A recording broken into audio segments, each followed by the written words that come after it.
Hi everyone, it's Jocelyn here. Welcome back to my channel.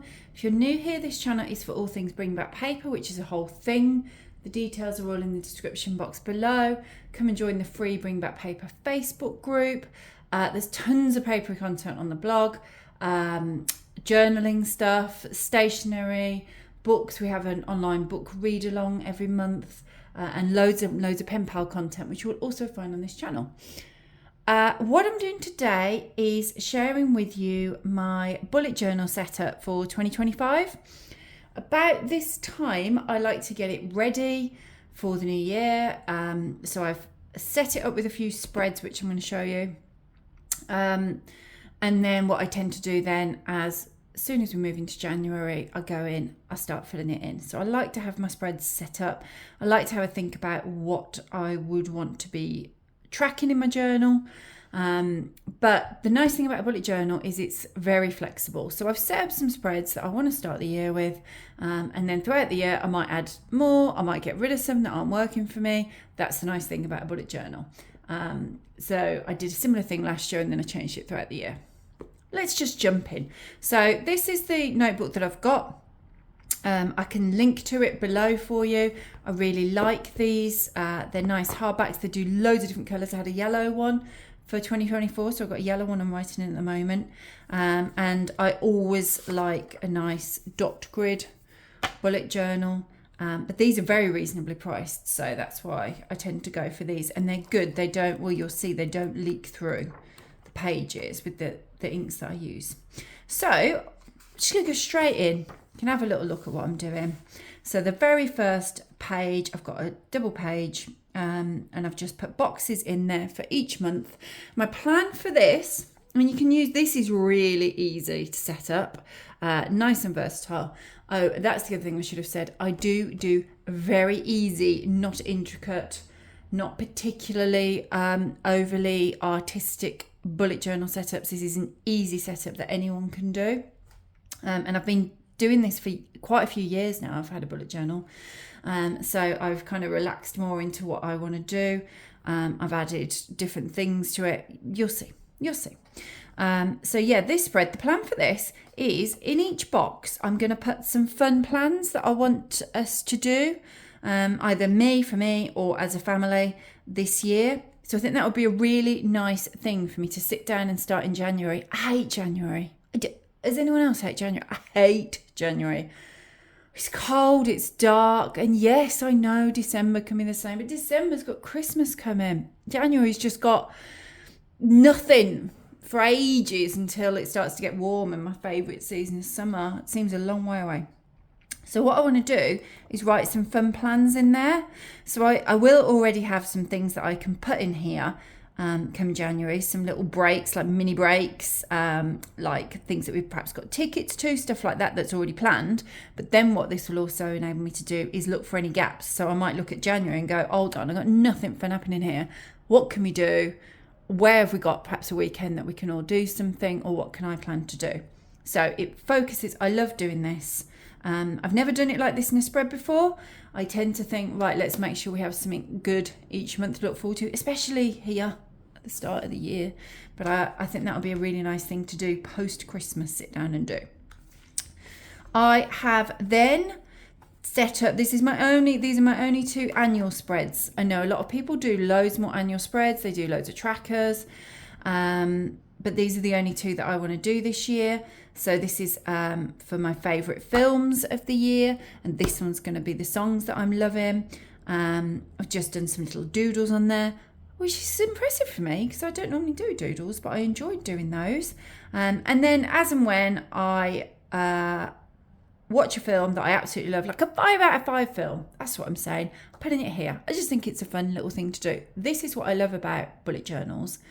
They can be great for just tracking fun stuff. So it doesn't have to be useful. The next few pages you'll see are perhaps a little bit more organisational, but useful. This one's just for fun.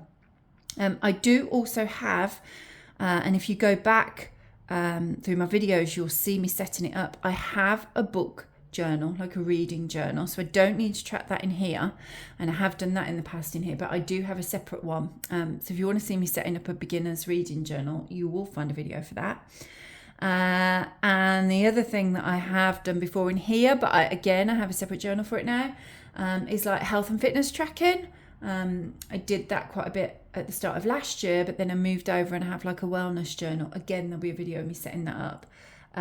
So they're not in here. So I'm focusing on fun stuff, aren't I? And then I go into the spreads that I think I will be doing. Well, I'm certainly going to be doing them monthly from January, and we'll see how I get on with them throughout the year. This one I had last year and I liked it. It worked well for me. So I'm doing it again. So all it simply is like a thinking at the start of the month, what I'd like to do that month, any must do, so they're not as interested. This is the nicer stuff. This is the stuff that I really have to get done that month. And then at the end of the month, it's like a bit of a review. So write down my favourites from the month, perhaps things I've done, place I've been, days that I've had a great day. That might include some films and songs, might include books, whatever.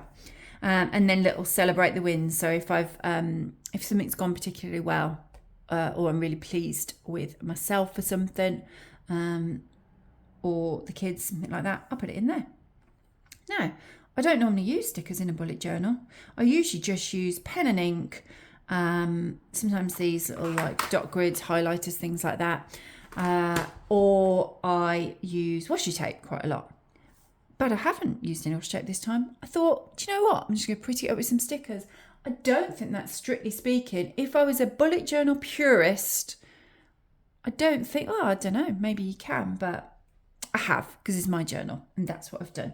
That's from this sticker book here, which I can link to below for you. I think I can probably link to these as well. I will have a look. So yeah, this is something that I will do each month. I liked it last year. I'm keeping it for this year. Then I didn't have this last year, but I have done this from time to time, like a gratitude log. I've just put a little quote down here, and some stickers again, and just a simple I'm grateful for. What I like about setting up a journal as well is kind of doing things in different layouts, if that makes sense. So obviously I've gone for like box grids on that one, just completely blank. I don't know whether I'll do these in list form or just all over the place, as the mood takes me. This will be more list form. This will be more of a, what is it, like a mind map kind of looking thing, I guess. And I've done that very deliberately, actually, because I feel like if it was list form, I'd feel like I had to do this every single day. And I have done that before with gratitude. But I didn't want to make it so that it felt like something I had to do. I wanted to make it something that, as and when the mood struck me, I jot it down. So that's why that's in the middle there. And then finally, I have these two logs. This one is going to be like a chores log. So again, it's set up in a different way. And this will have, I've got numbered from 1 to 31 down here. I will have various cleaning, chores, household tasks. And the plan is, I haven't written them in yet. I'll have a think about which ones I'm going to log. The plan is I'll write them like this across here, and then I will cross them as I do them each day. So the first box will have the things that I'll probably do pretty much every single day. The second box will have things that I'll perhaps do a few times a week. Then that might be a weekly one, that might be more of a monthly one, and then just other tasks. You have, I don't know, like annually I might need to get the boiler serviced, or annually I might have to get the chimney swept, which makes it sound like I'm living in Victorian times, but we have a log burner, I have to get the chimney swept. Stuff like that probably live in there as little reminders, and then this will be on here.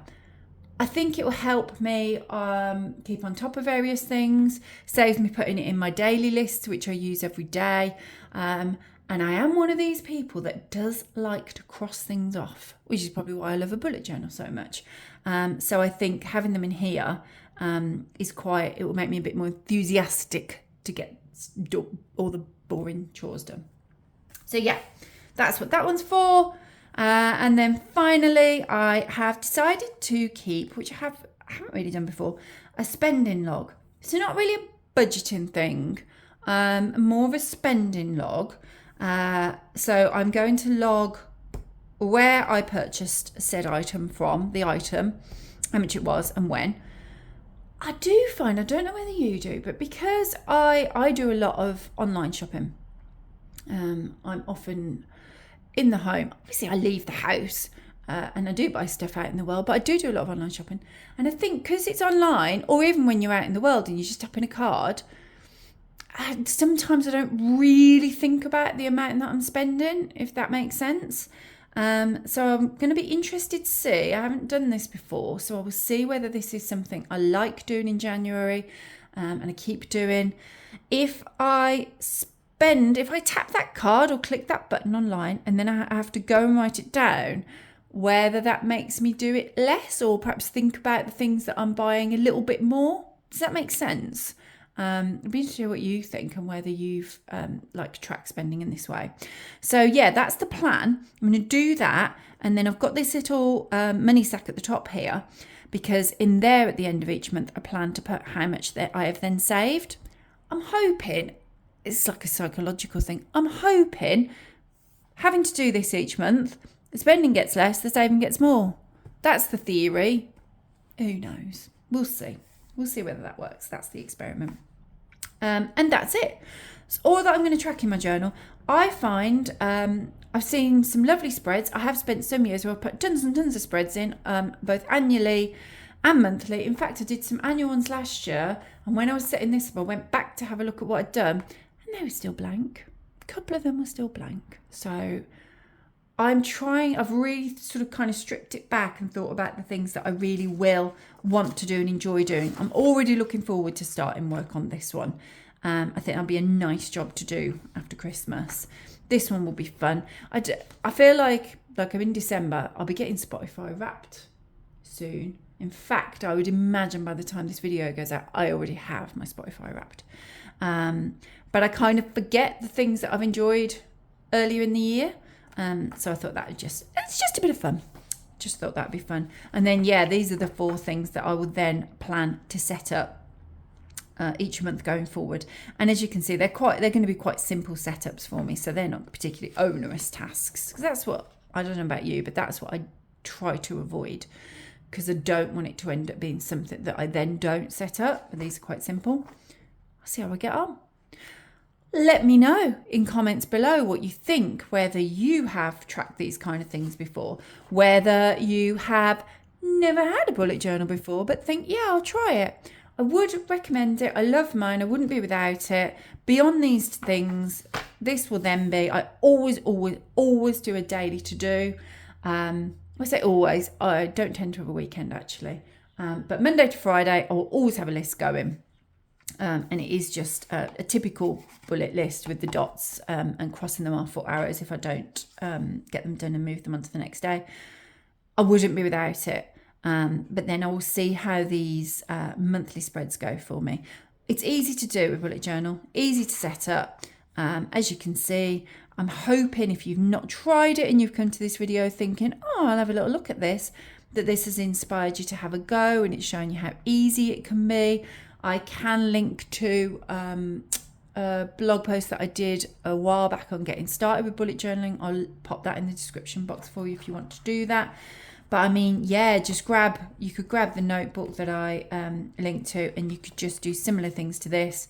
Have a think about the spreads you want to keep, stuff that you might want to keep that you want to track annually. And as I say, the nice thing about it is I might get to like here, March or whatever, and think, actually, I'd like to track this now, and I could do a completely new spread. It's very flexible, so I can do what I want throughout the book.